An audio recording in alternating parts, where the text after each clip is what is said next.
Alors, ça ne s'arrange pas votre tout? Non, pas vraiment. Gardez votre chapeau, là. C'est mieux. Je vous avais dit que c'était une bonne idée de travailler les portraits. Je n'avais pas tort, non? Vous savez, ça m'a fait mal au cœur d'arrêter la sculpture, mais j'avais pas le choix. Picasso m'a dit que vous l'avez peint également. Bougez pas. Remontez votre chapeau encore. Vous voulez un peu de vin? Non. C'est un peu tôt pour moi. Passez-moi plutôt une cigarette, s'il vous plaît. Depuis 1 an, le jeune marchand de 23 ans, Paul Guillaume, s'occupe de l'artiste italien Amadeo Modigliani. Entre 1914 et 1916, il sera son seul acheteur. Il lui loue un atelier à Montmartre, où Modigliani se concentre désormais en grande partie sur la peinture. L'artiste âgé de 30 ans se voit en effet contraint d'abandonner la sculpture en taille directe, car sa santé est fragile. Il ne supporte plus l'inhalation de la poussière de pierre. Modigliani arrive à Paris en 1906 et s'insère dans une communauté cosmopolite d'artistes qui sera désignée en 1925 par un critique sous le terme d'école de Paris. À cette époque, la capitale accueille des artistes originaires de différents pays, certains d'Europe de l'Est, fuyant les pogroms et les persécutions. Riches de cultures différentes, ces artistes fréquentent les nombreux cafés, brasseries, théâtres aux alentours de Montparnasse et de Montmartre, où un grand nombre installent leur atelier. L'école de Paris n'est donc pas au sens strict une école de peinture, mais plutôt un mouvement d'avant-garde de l'époque, où chacun développe un langage plastique expressif et aspire à se singulariser. Mon cher Amadeo, les choses avancent. Je viens d'envoyer une 20aine de vos œuvres dans une galerie de New York. Des dessins, une peinture, un pastel, 2 têtes en pierre. Justement, j'ai d'autres portraits à vous montrer.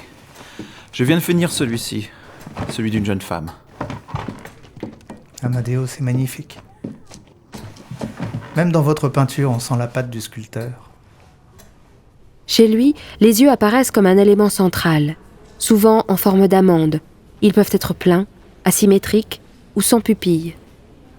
Cette stylisation des traits du visage évoque les expérimentations menées par Modigliani en sculpture au début du XXe siècle, ainsi que son intérêt pour les arts africains et océaniens. Une autre caractéristique liée à sa pratique de la sculpture, la recherche d'une très grande simplification des lignes et des volumes représentés.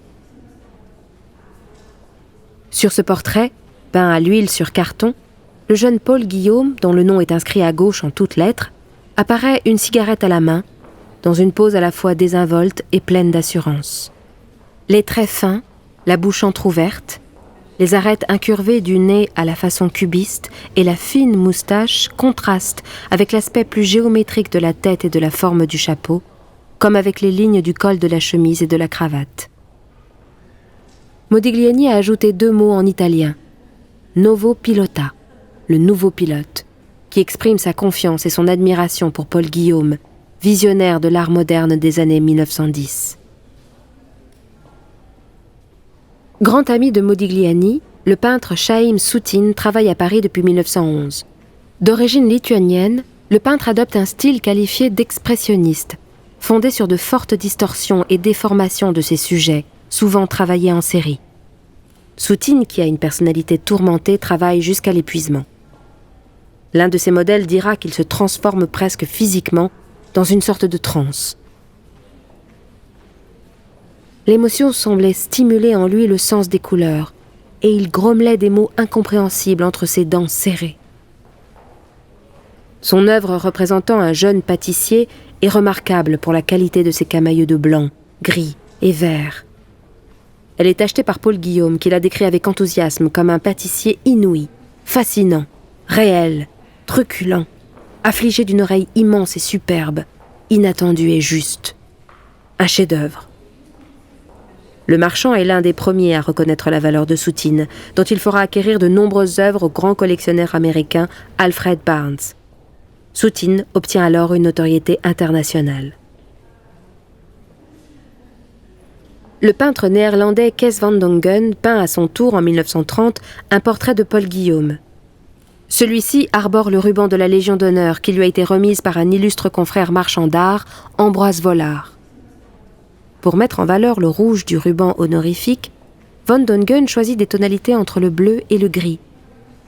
L'artiste connu pour ses tableaux richement colorés, devient, au cours des années 1920 et 1930, l'un des plus grands portraitistes mondains.